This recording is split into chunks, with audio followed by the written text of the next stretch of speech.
ହାଏ, ଜୀବନରେ ଚାରୋଟି ଲୋକଙ୍କ ସହିତ ବିବାଦ କର ନାହିଁ। 1. ମୂର୍ଖଙ୍କ ସହିତ 2. ପାଗଳ ସହିତ 3. ଗୁରୁଙ୍କ ସହିତ 4. ମାତାପିତାଙ୍କ ସହିତ। ଜୀବନରେ ଏହି ଚାରୋଟି ଜିନିଷ ପାଇଁ ଲଜ୍ଜା କରନ୍ତୁ ନାହିଁ। 1. ପୁରୁଣା ପୋଷାକ 2. ଗରିବ ବନ୍ଧୁ 3. ବୃଦ୍ଧ ମାତାପିତା 4. ସାଧାରଣ ଚାଲିଚଳନ। ଜୀବନରେ ଗୋଟେ କଥା ମନେ ରଖିଥିବେ, ଯେମିତି ପାଣିକୁ ନ ପଶିଲେ ଯେମିତି ପହଁରିବା ଶିଖି ହୁଏ ନାହିଁ, ଠିକ୍ ସେମିତି ଜୀବନରେ ଖରାପ ସମୟ ନ ଆସିଲେ ମଣିଷ ଚିହ୍ନି ହୁଏ ନାହିଁ। ଆଜ୍ଞା, ଆଜିକା ଯୁଗରେ କିଛି ଝିଅ ଆଉ କିଛି ପୁଅଙ୍କ ପାଇଁ ମୋର ଏ ମେସେଜ। ଖେଳିବା ପାଇଁ ଏ ଦୁନିଆରେ ଅନେକ ପ୍ରକାର ଖେଳ ଏବଂ ଖେଳନା ଅଛି। ଦୟାକରି କାହା ହୃଦୟ ଏବଂ ଭାବନା ସହ ଖେଳନ୍ତୁ ନାହିଁ। ଗରିବ ଓ ଧନୀ ଭିତରେ ଫରକ। ଗରିବ ଦୋଷ କଲେ ସମସ୍ତେ ଓକିଲାତି କରିବାକୁ ଦୌଡ଼ି ଆସନ୍ତି, ହେଲେ ଧନୀ ଦୋଷ କଲେ ତା ଦୋଷକୁ ଛପେଇ ଦିଅନ୍ତି।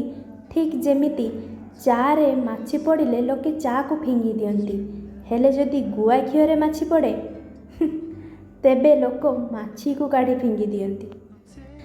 ଆଜ୍ଞା, ଆପଣମାନେ ମହାଭାରତ ଦେଖିଥିବେ। ମହାଭାରତରେ ଅଭିମନ୍ୟୁଙ୍କର ଗୋଟିଏ କଥା ମୋତେ ବହୁତ ପସନ୍ଦ ଆସେ। ସାହସ କରି ହାରନ୍ତୁ ପଛେ, କିନ୍ତୁ ସାହସ କେବେ ନ ହରାନ୍ତୁ। ଆଜିର ଦୁନିଆରେ ମିଛ ଓ ସତକୁ ନେଇ ପଦେ। ଆଜିର ଏ ଦୁନିଆରେ ତୁମେ ମିଛକୁ ଯେତେ ଧୀରେ କୁହ ନା କାହିଁକି ସମସ୍ତେ ଶୁଣିପାରିବେ, କିନ୍ତୁ ସତକୁ ଯେତେ ଚିଲେଇ କହିଲେ ବି କେହି ଶୁଣିପାରିବେ ନାହିଁ। ଆଜ୍ଞା, ସେମିତି ଆପଣ ଯଦି ଗୋଟେ ଖରାପ କଥା କିଛି କହିଦେବେ, ତାହେଲେ ଆପଣଙ୍କ ସାଙ୍ଗ ସାଥୀ ବନ୍ଧୁ ବର୍ଗ ସବୁ ଜାଣିବେ। ଆଉ ଆପଣ ଯଦି ଲାଇଫରେ ସବୁଠୁ ଭଲ କାମ କରିଥିବେ, କେହି ଜାଣିପାରିବେନି। ଆଜ୍ଞା, ସମାନତାକୁ ନେଇ କେଇ ପଦ କଥା। ରୋଜଗାର କମ୍ ହେଉ କି ଅଧିକ, ଜୀବନ ସମସ୍ତଙ୍କ ପାଇଁ ସମାନ। ଛୋଟ ଗାଡ଼ି ହେଉ ବା ବଡ଼ ଗାଡ଼ି ହେଉ, ରାସ୍ତା ତ ସମସ୍ତଙ୍କ ପାଇଁ ସମାନ। ଖାଦ୍ୟ ଯେତେ ଟଙ୍କାର ବି ହେଉ, ପେଟ ପୂରିବା ସଭିଙ୍କ ପାଇଁ ସମାନ।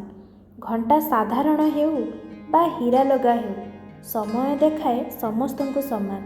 ଜଣେ ଗରିବ ହେଉ କି କୋଟିପତି ହେଉ, ମରିବାଟା ସମସ୍ତଙ୍କ ପାଇଁ ସମାନ।